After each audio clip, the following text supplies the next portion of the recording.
Vasali skaņējumu sots Latvijas radio Latgulas studijas raidījums Latgulas stundē pie mikrofona Tenis Bikovskis. Riezeknis valsts pilsētā dzeivoja nedaudz virs 26,000 iedzīvotoju. Pilsētā, kur bezdarbs sasniedz 7,2% un darbspējīgiem cilvēkiem strādājošu vidējo darba alga ir 1165 eiro.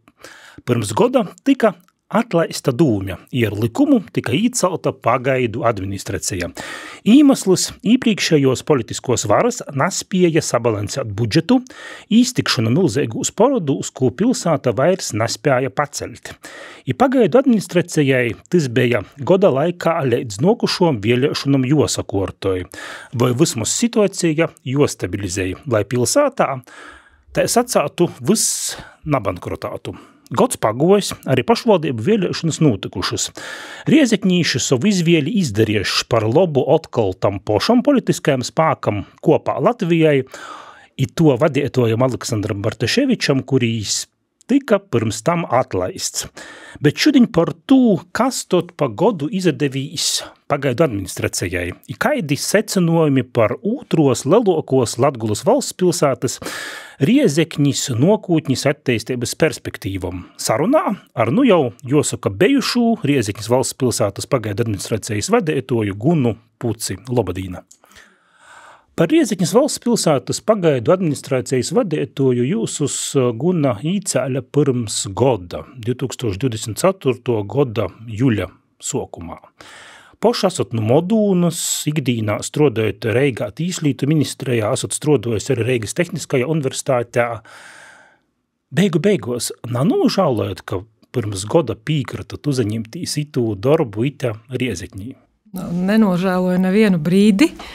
Gads tiešām aizskrējas ļoti ātri, intensīvi, bet mans secinājums arī pēc šī gada ir tomēr darbs pašvaldībā. Tas ir tomēr ar tādu lielāku varbūt gandarījumu, ņemot vērā, ka tās problēmas ir tik praktiskas un tik tuvas iedzīvotājiem, kad ir tā sajūta, ka tiešām tiek darīts nozīmīgs kaut kas.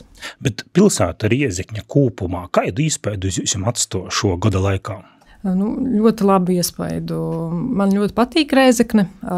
Es šeit jūtos arī labi, jau pēc gada varētu teikt, jau esmu šeit iedzīvojusies. Iespējas ļoti labs un nevar noliekt, kad izdarīts līdz šim jau ir daudz, kas tieši tādā pilsētu vides sakārtošanā, un tiešām tas dod arī tādu cerību uz priekšu, ka pilsētai ir nākotne. Ja būtu tāda iespēja, gribētu arī nākotnē kaut ko saistēt, turpinot darbu Riezeknī? Jā, es īstenībā to nopietni apsvērtu, jo tiešām tā vide apkārt, tas, ka pilsēta ir kompakta, viss tepat ir tūmā, pakalpojumi, arī pakalpojumu klāsts, kultūras dzīve, viss ir tik pieejams, ka tā dzīves kvalitāte pavisam cita nekā Rīgā. Te ir taisnība, ka jūs pat paspējat nopirkt dzīvokli Riezeknī? Jā, es paspēju to izdarīt, jo... Tagad jo īrei vai jo pārdot? Nepārdošu, es redzu pilsētai nākotni un... Kāpēc es arī iegādājos? Tāpēc, ka sākumā bija grūtības atrast vispār, kur īrēt, jo tas piedāvājums tiešām ļoti mazs, un tad es sāku skatīties arī uz iegādi, un pašlaik esmu ļoti apmierināta ar savu izvēli. Eisumā runājot, ko domājat par pilsētnieku izdarātu izvēli pašvaldību vēlēšanos? Nav tā, ka jūsu darbs nav ticis novārtāts. Es tā neteiktu. Cilvēkiem ir savi apsvērumi, kāpēc viņi ir izdarījuši to izvēli, un es to respektēju un saprotu. Varbūt kāds nevēlas kaut kādas lielākas pārmaiņas, grib palikt pie esošā, iespējams arī atbalsta to iepriekšējo arī politiku, kas ir būvēt un attīstīt šādā veidā pilsētu. Es respektēju šo izvēli, vienlaikus arī skatoties uz vēlēšanu rezultātiem. Mēs redzam, ka uz vēlēšanām atnāca puse pilsētas dod priekšroku tātad iepriekšējai vadībai un vadības stilam, bet otra puse tomēr arī grib kādas pārmaiņas, līdz ar to es neteiktu, ka viss ir tik viennozīmīgi. Bet par jūsu pagaidu administrācijas darbu kopumā, konspektīvi runājot, pagaidu administrācija aizvadīto gada laikā, tad jūsuprot izdarēt? Nu, lielākais darbs, protams, notika pie budžeta un šiem te finanšu jautājumiem, jo tas jau arī bija tāpēc, kāpēc mēs vispār šeit bijām. Gan 24. gada budžets, jo mēs atnākot, bija viena situācija, tātad, kas bija apzinātais tas problēmu loks, un faktiski tikai pateicoties arī valsts aizdevumam izdevās 23. gada rēķinus apmaksāt, bija jādomā 24. gada budžeta šajā rāmī, kā apmaksāt 24. gada rēķinus, un tos visus nevarēja apmaksāt arī no 24. gada budžeta. Bija lietas, kas bija jāpārliek arī uz 25. gada budžetu, un, protams, izstrādāt sabalansētu 25. gada budžetu. Ja sākotnēji likās, ka maksimāli centīsimies visas tādas lielākās problēmas situācijas atrisināt 24. gada budžeta ietvarā, un 25. gadā jau varētu atgriezties, varbūt kādu jau brīvprātīgu iniciatīvu atgriezt, tad, diemžēl, tā realitāte bija tāda, ka to nevarēja izdarīt, un pat bija jāpieņem arī tādi sāpīgi lēmumi, ko varbūt politiķi nekad nesaņemtos, šis tā bezmaksas sabiedriskais transports un citi kādi jautājumi, bet mērķis bija tiešām dzīvot tā, lai sabalansētu šo budžetu.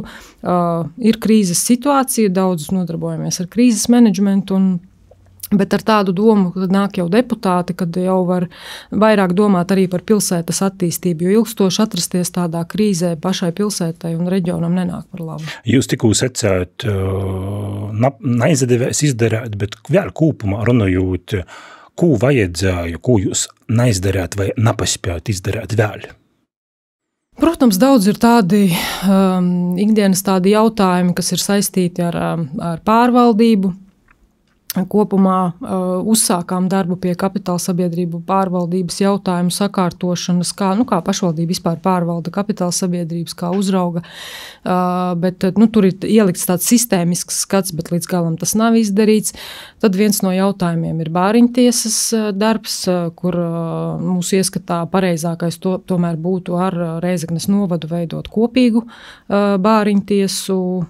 Tas arī palika tāds neatrisināts jautājums.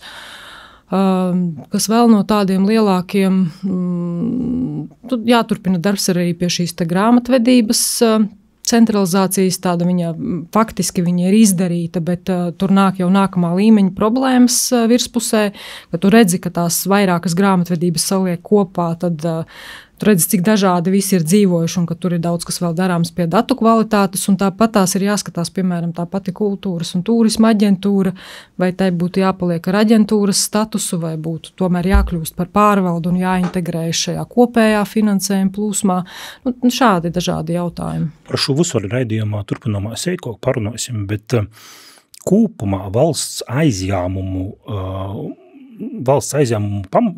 pamata paroda summa Riezekņā šobrīd ir aptuveni 78 miljoni eiro.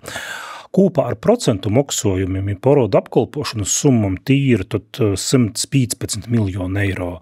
Tātad tas ir ļoti tuvu šīm 20%, ko pašvaldības vispār dreikst aizaņemtīs. Te Riezekņīšu zinošanai atgādināšu, tātad, ka pilsētas budžets ir 54 miljoni, no ko iedzīvotu ienākuma nodoklis ir 20 miljoni, 8 miljoni ir pašvaldības izlīdzināšanas fonda nauda, un tātad paroda saistību summa ir šobrīd divreiz lielākā kā pilsētas budžets. Kā vērtējat īspējas ar itādam saistībam tikt galā pilsētai, nezaudējot arī attīstības īspējas nākotnē, jo atmaksas grafiks ir 2051. gads. Jā, tieši tā ir, vēl ilgstoši būs jāveic šie parādu atmaksa, un jūs jau pareizi minējāt, tas lielākais draudz šajā situācijā ir tas, ka ir ierobežotas iespējas pilsētas attīstībai, jo tas modelis, kā pašvaldības attīstās, ir tomēr ieguldot struktūru fondu finansējums, fondu līdzekļus, kur ir nepieciešams līdzfinansējums, bieži vien pašvaldības to dara ar valsts aizņēmumu un ir ierobežotas iespējas aizņemties. Tas arī ir tas kritiskākais, tāpēc arī nākamajam sasaukumam tas būs izaicinājums ar šiem attīstības projektiem, jo piedāvājums ir liels, no valsts arī ir mudinājums investēt vairāk šos struktūru fondu līdzekļus, bet pašvaldība daudzās programmās nevar piedalīties, jo vienkārši nevar piedalīties ar savu finansējuma daļu projektu īstenošanā. Tas arī ir tas lielākais draudz, kas var bremzēt attīstību. Vēl pagošo gada rudenī mēdījus jūs visai atkloti, asi izasecētīs osai par atlaistos Rieziknis dūmis darba stilu. Līdz brīžam, kad jūs, kā pagaidu administrācija, porjāmētu darbu Rieziknī. Kas bija tas, kas jūs porsteidza visvairāk šamā švakajā ziņā? Tieši iepriekšējais tāds darba stils varbūt vispār kā vispār pašvaldība, kā organizācija funkcionēja, par to, ka ir necaurspīdīga šī iekšējā dokumentu aprite, arī grūtības vispār piekļūt kaut kādai informācijai un dokumentiem. Tad līdz ar to tas, ko es centos, ir ieviest digitālu šo dokumentu apriti. Tas, kas mani arī pārsteidza, tomēr arī tiekoties ar iedzīvotājiem, ka nav šī dialoga ar sabiedrību, kad daudzi arī teica, ka viņi ar viņiem pirmo reizi runā, ka nav šī sabiedrības iesaiste, tāda vienpersoniska lēmumu pieņemšana, nevis tāda konsultēšanās ar sabiedrību, kas tad ir tās prioritātes, kas būtu darāmas. Tie var būt tādi pirmie, kas nāk prātā. Kopumā arī vispār šī pieeja, ka ambīcijas lielas, tātad īstenot milzīgus projektus, bet nerēķinoties, ka tā jau nav deputātu personīgā nauda, tā ir visu iedzīvotāju nauda, un tie riski bija augsti, likmes bija augstas, un diemžēl arī tie riski iestājās, tāpēc arī tā situācija tāda izveidojās. Jūs tūlaik Aleksandra Bartaševičai partijas kopā Latvijai šo plānoto pilsētas attīstības stilu simboliski salīdzinot ar struktūru fondu atbalstu izbūvāto, taču joprojām tukšu šo spā centru Riezikņā, šo ambiciozo projektu, bet vai tiešām tamā viss ir tik švaki un nepareizi? Pašās tas, kad ir īstenots spā projekts, šis es teikšu tā, ka tas, ka vispār pilsētā būvē un attīsta infrastruktūras, tas kopumā ir labi. Arī reģionu iedzīvotāji ir pelnījuši, lai tā pilsētvide sakārtojas un lai objekti attīstās. Bet jautājums ir par to, par mērogu, par apjomu, jo tagad arī spā ir bijušas 18 vai jau pat 19 izsole. Cik ir runāts arī ar investoriem, dažādi gan viesnīcas, gan sports, gan medicīna. Sākotnēji viņi ir ieinteresēti, bet tad, kad viņi ierauga šo objektu apmēru, uzturēšanas izmaksas, vietēju situāciju vai vispār uzņēmējs spēs nopelnīt, tie investori arī pazūd. Līdz ar to mēs redzam, ka kopumā ideja nav slikta, jo tā sākotnējā interese ir, bet tas apmērs un mērogs, tas ir pārspīlēts. Jūs pašu tikko pīmiņāt šos izsūļus, bet citu starpā Aleksandrs Bartaševičs savūs video ruļēšūs ir akminteņu mec arī jūsu administrācijas dorzeņā, jo arī jūsu laikā spā centram nūmnīki nav atcerodušīs. Jūs paša mēdījumos sacījāt, ka vajag individuāli uzrunot potenciālus investorus, maiņāt pieeju, ka šis ir tikai viens no top projektiem problēmām, kas ir dīnas kortībā, visu laiku teikt, ka es tomēr pīskatāts, bet tomēr arī jūsu darbam gods aplieki arī par šo spāru risinojums nav. Atrasts. Varbūt seikok pakomentēsit? Jā, ir veikta individuāla investoru uzrunāšana, ir izpētīts rehabilitācijas virziens, kur varētu varbūt arī jau ar valsts finansētām programmām jau darbināt šo centru, bet tas ir tādā sākotnējā stadijā, tur ir tad ar veselības ministriju jāturpina sarunas. Un īstenībā ir viens investors, kas ir ļoti nopietnu interesi izrādījis, tāpēc arī vienā no pēdējām pagaidu administrācijas sēdēm mēs esam grozījuši izsoles nolikumu, samazinot varbūt šīs te prasības, kas bija nomniekam, lai viņš uzsāktu darbināt šo te centru. Jācer, ka tad šī izsole jau varbūt rezultēsies arī ar investoru. Šis pašvaldības atlaistos politiskos vadības izbūvētīs spā centrus, tomēr teik minēts, ka viens no galvenajiem iemesliem arī šom finanšu problēmām pašvaldībām arī pēc goda Dūmis administrācijā pīkreitot, ka šis spā ir viena no lielākajām problēmām pilsētā. Es teiktu tā, ka viņš varbūt apzīmē to simboliski to pieeju, lai tā viegli raksturotu varbūt to kopējo pieeju projektiem, bet kopumā pēc gada mans vērtējums ir tāds, ka ir vairāk šie te projekti, kur ir investēti līdzekļi, nedomājot ilgtermiņā par šo objektu uzturēšanu un par šo te investīciju atdevi. Būvējam, bet neparēķinam, ka tas prasa uzturēšanu, un neparēķinam arī, vai tam vispār ir atdeve. Arī finanšu ministrs, kad bija Rēzekne, arī norādīja, ka Rēzeknē vairāk ir jādomā par šīm te produktīvajām investīcijām, līdz ar to arī tāpēc pagaidu administrācija strādājot ar šiem te attīstības projektiem, kā kādu lielāko prioritāti izvirzīties šī industriālās zonas attīstība, jo tā ir ar perspektīvi investējot, radot labāk šo uzņēmējdarbības vidi, ir arī atdeve lielāka pilsētā. Mēs runājam arī, ka šam objektam bijuši šos 17 vai jau 18 izsūlis. Liekas, ka ir 18 un tagad jau ir 19. Jā. Labi, es teiktu, ka eiro fondim golā bijis jāatgrīž par šo spā atpakaļ naudu, ja netiks sasniegti šī projektā uzliktī rodētoji. Vēl ir laiks viņus sasniegt, tas ir 28. gads. Tā ka vēl nav zaudēts, bet ja es ilgāk man būtu jāvada pašvaldības, noteikti gatavotos arī scenārijiem šim te, kad daļa finansējuma ir jāatgriež. Šī investori ir meklēti Ķīnā, apvienotos Arābu Emirātus, tevis mums Aleksandrs Bartaševičs saka, šogad intervijā jis ir apgalvoja, ka joturpināja darbs meklējot šos investorus. Ķīna, tāds nav viennozīmīgi vērtējams partners. Kā jūs to vērtējat? Ar Ķīnu ir tā, ka arī sekojot ārlietu ministrijas norādēm, Ķīna ir, kā jūs pareizi sakat, neviennozīmīgi vērtējums sadarbības partneris, ir jāskatās vienkārši, kādās jomās šī sadarbība notiek. Kritiski ir tas, ja investori no Ķīnas izrāda interesi par tādiem kritiskās infrastruktūras objektiem vai tādiem, kas rada kādu atkarību, bet vispār tāda biznesa sadarbība jau ar Ķīnu mums nav ierobežota. Tā, ka vienkārši ir jāskatās konkrētā situācija, konkrētais investors un kādi ir tie darījuma nosacījumi.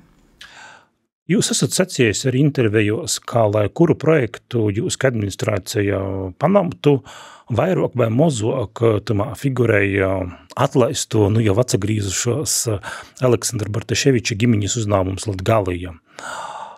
Patīšu vai kā apakšu uzņēmums vai kā citādi iesaistāts, kā jūs personīgi saskatat šo īspējamo interešu konfliktu? Es nebūšu tā kompetentā iestāde, kura ir kura varētu izvērtēt no likuma viedokļa, ir vai nav. Mums pietiek šo tiesību sargājušo iestādi, kurām tad arī būtu jāveic savs darbs un jāizmeklē šie gadījumi. Bet tīri kā Latvijas iedzīvotājs, es uzskatu, ka tas ir nepieņemami, vismaz neētiski, jo visi par to zina. Visi par to runā, bet seku nekāda nav. Tas ir ētikas jautājums. Vismaz, jo, piemēram, tādā situācijā, ja būtu es ļoti skatītos ne tikai kā tas ir pēc likuma burta, bet arī tiešām kā tas izskatās no ētikas un morāls. Bet likumdošana tātad pieļauj, un vai šeit nevajadzētu runāt arī par likumu grūzījumiem, kur konkrēti būtu pasacāts, ka tātad pašvaldības vadētojas vītnīgs nadreikst ar jo gimiņi saistāt uzņēmumi piedalīties pašvaldību iepirkumos. Likumā tas nav, diemžēl, atrunāts. Tas ir attiecīgo iestāžu kompetences jautājums, ja likumā ir problēmas, bet tas, ko arī strādājot arī tieslietu sektorā, ko es bieži esmu secinājusi un arī dzirdējusi, bieži vien ar likumiem Latvijā nav problēma. Problēma ir ar piemērošanu. Mēs vienmēr noveļam vainu, ka likumā kāda norma jāieraksta, bet bieži vien problēma ir praksē, kā mēs šos likumus piemērojam. Jūs savulaik arī minējāt to, ka darbinieki Rieziņas pilsētas dūmi īspējams baidās ar jūsim sazadarboties, jo apsazinājās, ka īspējams pēc tam atkal bijis jūs uzdarbojās ar politiķim, kas te strodoši iepriekš noks atpakaļ, i tā šobrīd arī ir noticis, vai itos bailis, arī īspējamos bailis no darbinieku puses, kurš kādā veidā ietekmēja jūsu administrācijas darbu?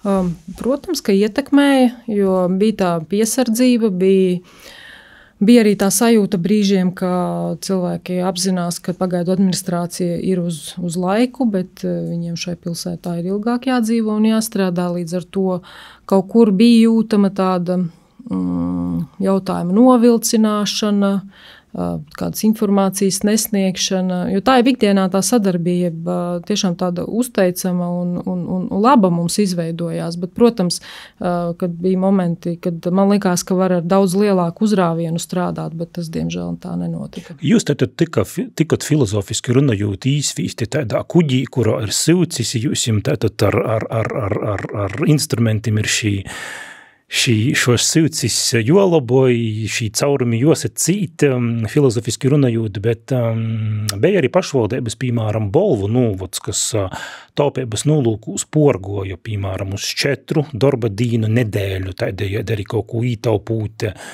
Jūs itādu ceļu neizvēlētīs. Varbūt vajadzēja?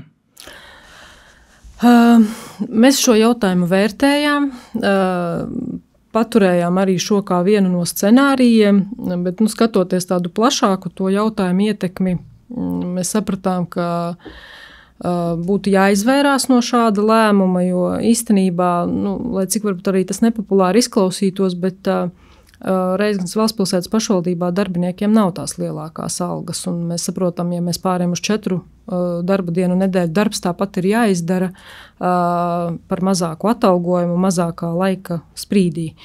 Tad būtu jautājums, jau tagad ir grūtības nokomplektēt personālu, vai tas neradītu ilgstoši negatīvu ietekmi arī vispār uz pašvaldības sniegtajiem pakalpojumiem. Īstermiņā, jā, tas nes tādu pienesumu, bet skatījāmies operatīvi šos te budžeta jautājumus un sapratām, ka varam izvairīties no šī lēmuma. Skaņ Latvijas radio Latgulas studijas raidījums Latgulas stundei. Šodienas Latgulas stundī sazarunājamīs ar jau bejušu Rieziņas valstspilsētas pagaidu administrācijas vadētoju Gunu Pūci. Pilsētas attīstības prioritāšu sarakstā jūs kā pirmo esat nūrodies arī šo industriālo parku attīstību Rieziņas valstspilsētā. Ar šo industriālo parku nabais tāpat kā ar spā, ka porok ambiciozi.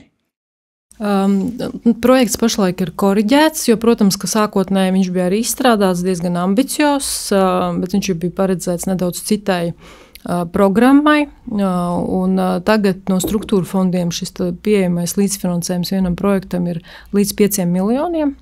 Līdz ar to nācās šo projektu apjomu samazināt un dalīt kārtās. Un pašlaik tas, projekta iesniegums, kas ir iesniegts, viņš ir par tādām pamatlietām, lai šo vidi uzlabotu. Komunikācijas, piebraucamie ceļi, dzelzceļa pievads. Bet konkrētāk runājot, ko tad nozīmē šī industriālo parku attīstība? Kā tas varētu izskatīt? Jūs tagad pieminat dzelzceļš, ceļi. Ticat arī šai investoru īnokšanai Rieziņā? Jā, mēs ticam, ņemot vērā arī, ka šajā zonā, kur ir paredzēta industriālā parka attīstība, arī uzņēmēji ir izrādījuši interesi par zemes iegādi, un pat viens zemes gabals ir notirgots. Līdz ar to tā uzņēmēja interese ir, un uzņēmēji jau tieši to arī no pašvaldības sagaida, kad šajās teritorijās, kur viņi varētu veikt savu uzņēmēju darbību, ka pašvaldība nodrošina, ka tur ir ceļš, kas pieved pie šīm teritorijām, komunikācijas, un Rēzeknes tāda šī te projekta odziņa ir tiešām šis arī dzelzceļa pievads, kas arī interesē uzņēmējus, kas ir saistīti arī ar pārvadājumiem.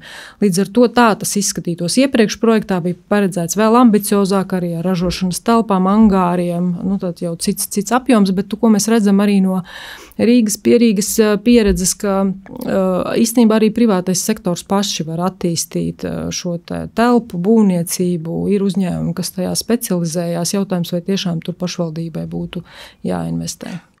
Raidījuma sokumā jūs sacījāt, ka poša sazaskoritīs ar to, ka ir dzīvokļu pieejamības problēmas Rieziņā. Tas, ka Rieziņā trūkst dzīvokļu, tas nav noslēpums, bet kā ar daļēbu šos zamūs cenu tā saucamu īres dzīvokļu projektā, tas šobrīd Rieziņā secen, jo bija taču plānots, ka Rieziņas namsaimnieks tamā īzasaistēsīs. Jā, sākotnēji tā iecerē bija cita, ka pašvaldība vairāk, pašvaldība pati būvēs, bet mēs sapratām, ka to var izdarīt arī privātais investors, tāds arī bija, kas būtu gatavs startēt šajā programmā un pieteikties finansējumam no pašvaldības, tur vajag garantijas. Un vairs nav? Joprojām ir, bet mēs saprotam arī šo te uzņēmēju, viņi arī pašlaik nogaida, kas būs ar pilsētas vadību, pirms viņi metās iekšā tādos ilgtermiņa līgumos un projektos. Tad jautājums filozofiski runājot karajos gaisā. Jā. Kāds atbalsts šobrīd jaunom ģimiņam arī jūsu vadības laikā Rieziņas valsts pilsētā? Radzot īspēju pilsētai vispār nokūtņā pīsaistēt šos jaunus cilvēkus? Pilsētai tas obligāti ir jādara, jo mēs redzam tos demogrāfijas rādītājus, un tā ir viena no prioritārām lietām, ka ir nepieciešamas šīs te jaunās ģimenes, lai jaunieši arī paliek Rēzeknē. Tas ir jādara. Ja tie spēles noteikumi pašvaldībām ir tādi, kā ir tagad, mēs saredzam, ka nākamā gada budžetā jau var sākt atgriezt dažādas brīvprātīgās iniciatīvas, bet, protams, ir nezināmie. Mēs nezinām, vai valstiski netiks mainīti spēles noteikumi, ņemot vērā, ka kopumā valdība meklē arī finansējuma aizsardzības izdevumu sekšanai, un vai mainīsies arī šie kaut kādi spēles noteikumi pašvaldībām, vai tas būs ar izlīdzināšanas fondu. Tāpat arī minimālās algas pacelšana atkal var ietekmēt, kad pašvaldībai varbūt vairāk ir atkal jākompensē un uz saviem pleciem jāiznes šīs te izmaiņas, ja nav no valdības puses šo te kompensējušo mehānismu. Ja tā spēles noteikumi paliek kā ir, tad mēs redzam, ka nākamā gada budžetā ir iespējas, jo šogad, piemēram, kas ir tāds, kas nebūs nākošgad, dziesmu deju svētki ir pietiekoši liels finansējums, tikai šogad pabeidzām maksāt par spā būvniekam visus līgumsodus, kas bija tuvu 500 000. Līdz ar to ir finansējums, tādi vienreizēji izdevumi, kas nākotnē nav, un tos atkal var tad izmantot citām vajadzībām. Šiem jauniem speciālistiem gribīs arī labumus, piemēram, stipendijas, lai tas jaunu speciālistu piesaistātu. Kā ar to ir sekmējis līdz šam, cik tas ir bijis efektīvi? Līdz šim mēs neesam analizējuši šo jautājumu, jo mēs vairāk koncentrējāmies uz neapmaksātajiem rēķiniem un budžeta sabalansēšanu un uz krīzes likvidēšanu, un faktiski kaut kādiem tādiem motivējošiem vai atbalsta pasākumiem, ņemot vērā, ka nebija finansējums, mēs arī neieguldījām laiku, lai saprastu, kā to darīt, ņemot vērā, ka mūsu primārais uzdevums bija šīs krīzes seku likvidēšana. Bet runājot par šīm jauniem labiem speciālistiem kopumā, Rieziņas valsts pilsētas pašvaldībā ir vienas no zamokom algom, citos struktūru viņēbos arī trūks darbinieku, ņemot vērā arī šo finansiālo situāciju, kaidas tad nokūtņā varētu būt īspējas pašvaldībām darbam vispār piesaistīt labus jaunus speciālistus. Un vai tas jaunīs speciālists noks strodot uz Rieziņu, kur te alga ir mozoka nekā Leivonūs? Tas ir pašvaldībai jārisina uz priekšu. Jā, es pilnīgi piekrītu, ka šie ir tie problēma jautājumi, kas ir uz galda. Un politiskie spēki arī kandidējot vēlēšanās ar saviem redzējumiem gāja, cilvēki balsoja, un tagad būs iespēja realizēt šīs pieprasīt no tiem, kurus īvēļā. Jā. Pašvaldībā nav atsevišķas nūdeļas, kas nūzadarbojās ar kapitāla sabiedrību porvaldīšanu. Daļu kapitāla sabiedrību pīskata pats izpilddirektors, daļa ir iz 2 porvalžu vadētoju placim, kūpumā Riezikņī 9 kapitāla sabiedrības, kas ir pīteikuši liels apjoms. Jūs poši vēl pagošu gadu secēt, ka ar šom kapitāla sabiedrībām ir problēmas. Arī tagad beidzot darbu. Kā kopumā vērtēt šo kapitāla sabiedrību darbu?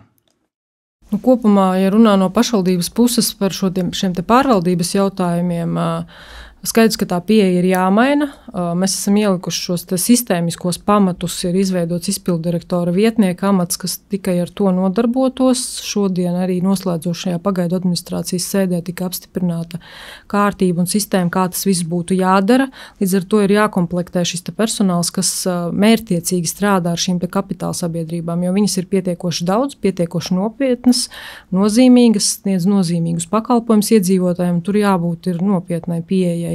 Līdz šim ar dažādām sekmēm, protams, ka ļoti daudz, protams, arī pašiem kapitāla sabiedrību valdes locekļiem ir jāiznes uz saviem pleciem, bet tas ir arī viņu darbs. Bet, protams, tai uzraudzībai un tai pasūtījumam arī no pašvaldības ir jābūt mērķētāk. Jūs paši tikko pīmiņāt šo izpilddirektora lūmu, bet jūs savā darbības laikā tātad arī atstudinot izpilddirektoru, ilggadēju izpilddirektoru Raimundo Lehno, piečok noc informācija, ka jam nabūtu pīlaidis valsts noslēpumam, ko pīprasa likums, bet dīnu pirms izpilddirektors īsnīdz atlūgumu, jau šis jautājums bija arī sēdā par jū atstodinošanu.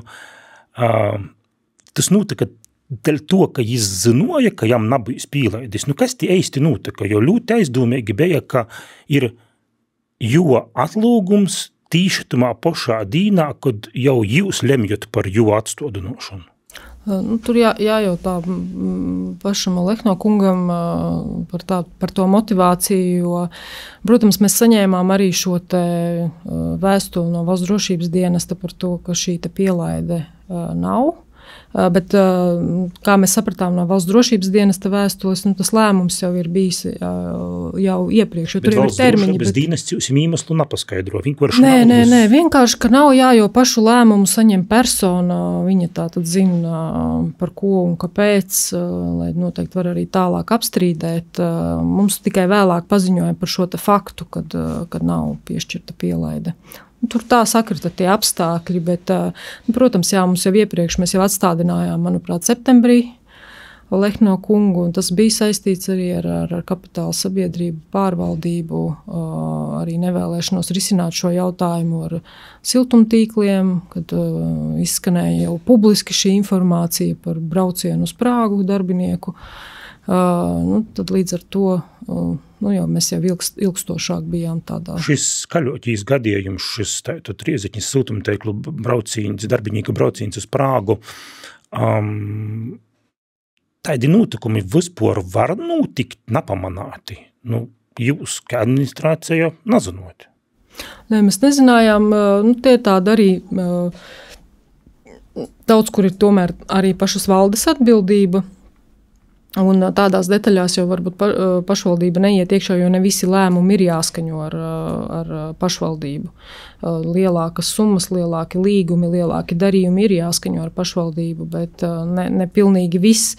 Līdz ar to tā varēja būt, ka nezināja. Vienīgais, ka tad, kad jau tas brauciens bija noticis un izskanēja jau publiski šī informācija, ka mēs tomēr vairāk kārtīgi runājām ar izpilddirektoru par to, vai tiešām tā ir taisnība un kā tā varēja būt.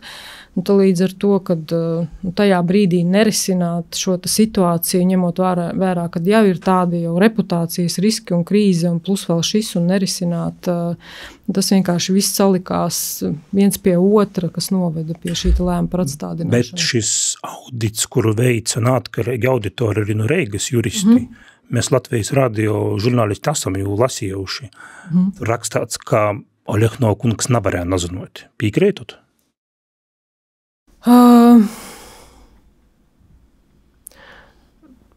Tieši par to braucienu, par to es nevarēšu tagad atbildēt, jo tas jau bija pirms pusgada. Tur bija arī citi pārkāpumi par daudz lielākiem darījumiem, kas nebija saskaņoti ar Oļehnovu kungu. Ne tikai šis brauciens, bet ar siltumu saistātīs arī šis tarifs tiešām tika mākslīgi uzturēts tik augsts, un arī šai privāto kotlumoja, kūtei dūt vai nadūt šim tarifam? Ar to privāto katlumoju situācija ir tāda neviennozīmīga.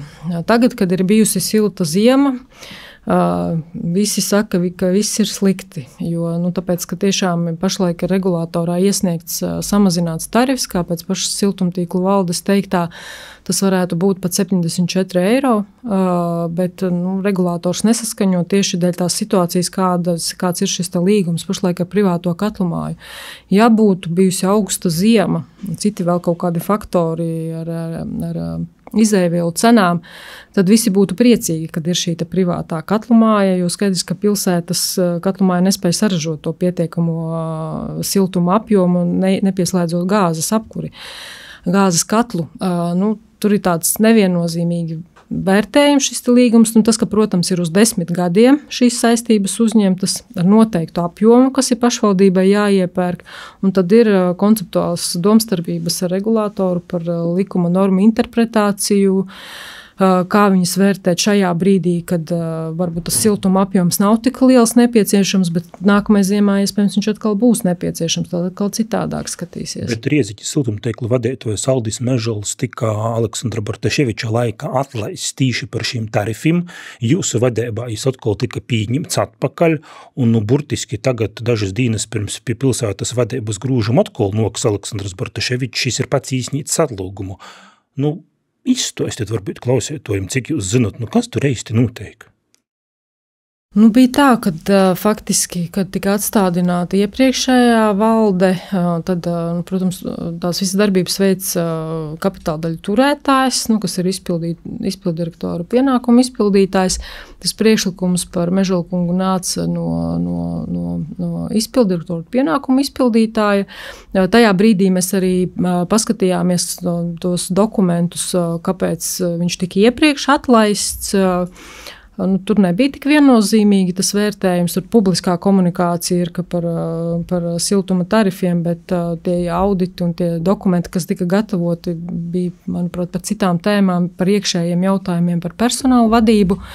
Un tāpat arī bija arī vēstules no regulātora, ka tur ir bijis normāls tarifu izskatīšanas gaita, jo tur tika pārmests, kad ir aizkavēta, novilcināta tarifas skaņošanas procedūra, bet no regulātora mēs saņēmām arī šo apliecinājumu, ka tur viss ir bijis normālā procesā. Līdz ar to tad nebija iebildumi, ka kapitāldaļu turētājs ieceļ Mežalu kungu par valdes priekšsēdētāju, bet, protams, ņemot vērā, ka tur kāds bijis iepriekš tas fonds, es arī nebrīnos par Mežalu kunga lēmumu arī pašlaik aiziet no siltumtīklu valdes. Par Rieziņas slimnīcu runājot, par tos daļu nodūšanu arī valsts porvaldībā šobrīd gan tai neteik runots, bet kā tad ar Rieziņas slimnīcas finansējumu, ņemot vērā to, ka arī šobrīd nokusi klēša informācija, ka slimnīca piesaist investīcijas fasādes sakārtošanai? Jā, slimnīca daudz iegulda infrastruktūras uzlabošanā un būvniecībā, tas ir tā uzkrītoši, un ņemot vērā arī šīs prioritātes, kam slimnīca novirza finansējumu, mēs arī Šogad pieņēmām lēmumu arī izņemt slimnīcas peļņu maksimālā apjomā, ko likums pieļauj, lai sektu parādu iedzīvotājiem par līdzfinansētajiem projektiem, respektīvi pagalmu, labiekārtošanu, pieslēgumu ūdenim un ēku siltināšana. Tātad bija šī pašvaldības programma, kur no 22. gada iedzīvotāji bija realizējuši projekts un pašvaldība nebija segusi savas saistības vairāk kā 500 000. Un tad šo jautājumu mēs atrisinājām ar izņemot slimnīcas peļņu un novirzot mērķēt šiem te projektiem iedzīvotājiem. Bet šie izpējamo līta, ka valsts var porņemt slimnīcu. Sarunas bija jūs? Jā, sarunas bija, un veselības ministrija arī turpinās šīs sarunas, jo tā ir lielāka reforma, neiet runa tikai par Rēzekni, bet vispār par reģionālo slimnīcu pārvaldību. Līdz ar to tur darbs turpinās, un noteikti būs sarunas arī ar jauno sasaukumu par šo, jo... Bet ja pilsētā ir problēmas ar budžetu, un jos nekur nav pazudušas, tad varbūt tas, ka valsts pornam šo slimnīcu varētu palīdzēt arī pilsētai. Pašlaik pašlaik jau pilsēta jau neinvestē neko šajā kapitāla sabiedrībā. Finansējums 90% apmērā nāk no valsts. Valsts finansē šos te pakalpojumus, ko slimnīca sniedz. Pārējais ir komerces pakalpojumi, ko slimnīca pati nopelna. Pašvaldība nedotē un neveic investīcijas šajā kapitāla sabiedrībā. Līdz ar to tas neko neatslogo. Jautājums ir, kā šajā brīdī tādā krīzes situācijā ir iespēja izņemt peļņu, bet jautājums arī, cik tas ir pareizi. Jo, ja slimnīca attīstītu vairāk pakalpojumus, ārstniecības pakalpojumus un tieši uz pakalpojumu iedzīvotājiem varbūt netik daudz uz šo te būvniecību, tad būtu loģiski, ka tiek investēts atpakaļ slimnīcā šī te peļņa. Runājot par kapitāla sabiedrībām Rēzeknes satiksme, te arī prosa papildus dotācijas, jaunīs vai, sacēsim tā, jau atkal atlaistīs, bet atkal jaunīs mērs visu šo laiku ir runājis par to, ka būtu napīcīšams atkal atsokt šo bezmaksas braukšanu, kas, protams, ir izdevumi. Kā jūs tagad aizejot no darba Rēzekņā, to visu redzat? Par satiksmi runājot, pirmkārt, ko es gribu pateikt, paldies ir Borcova kungam, valdes priekšsēdētājiem satiksmes. Viņš tiešām ir izdarījis daudz, lai atjaunotu sabiedrības pamatkapitālu, lai stabilizētu situāciju, nācis ar priekšlikumiem, kādas izmaiņas veikt tarifos, maršrutu tīklā, cenās, atlaižu politikā, un tās viņa arī veiktie aprēķini piepildās, un tā prognoze, kā mēs stādot budžetu salikām, viņa tiešām reāli piepildās. Uzņēmums 3 gadus pirms tam bija dzīvojis uz overdrafta, neapmaksājot rēķinus gada beigās, pārliekot uz nākamā gada sākumu. Šī situācija pašlaik ir novērsta, uzņēmums ir stabils, ir pat palielināts atalgojums šoferiem, jo bija problēmas, ka tūlīt nevarēs nokomplektēt vispār šoferu sastāvu. Vispār jautājums par pakalpojumu kā tādu ir stabilizēta situācija. Mēs dzirdam runas par to, kad par atjaunot šīs te atvieglojums, kas bija senioriem. Jautājums, uz kā rēķina tas notiks, vai uzņēmumu atkal būs jādzīvo uz overdrafta, vai tiks ņemts nost kādām citām jomām, to mēs tikai redzēsim, kā tas praksē īstenosies. Pilsētas kultūras nams, švakā stāvokļī, bieras apmatums, redzam, ka eicis izaverās, tam salīdzinoši mos ļacinājums īspējams no struktūra fondiem šobrīd, bet šai kultūras nama remontēšana tiek sūlēta jau daudzus godus, kultūras namam nav arī direktora, jūs arī šobrīd arī savām darba beigās esat atsasacējuši iztūmā ar papildu pīzevērstīs kultūras namam, jo tos ir papildus izmaksas. Kā tu varat pakomentēt? Kādas īspējas to kultūras namu ir sakārtot?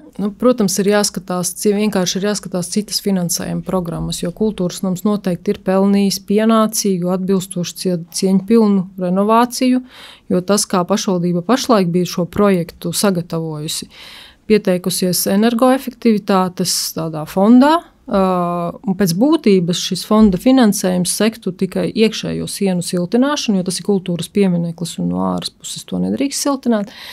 un apkuras sistēmas nomaiņu. Ne jumts, ne apdares darbi, ne zāles, ne zāļu iekārtojums, ne sanitārie mezgli. Nekas cits nebija paredzēts no šīm, to nevarēja veikt no tā fonda līdzekļiem. Tas nozīmē, ka pašvaldībai jāmeklē ļoti liels finansējuma apmērs. Pašvaldība bija plānojusi to visu ņemt valsts aizdevumā. Bet tagad arī atsakoties no šī projekta, jo projektu sarakstā ir vairāki projekti, kas tiek īstenoti, 6 vai 7 ir palikuši.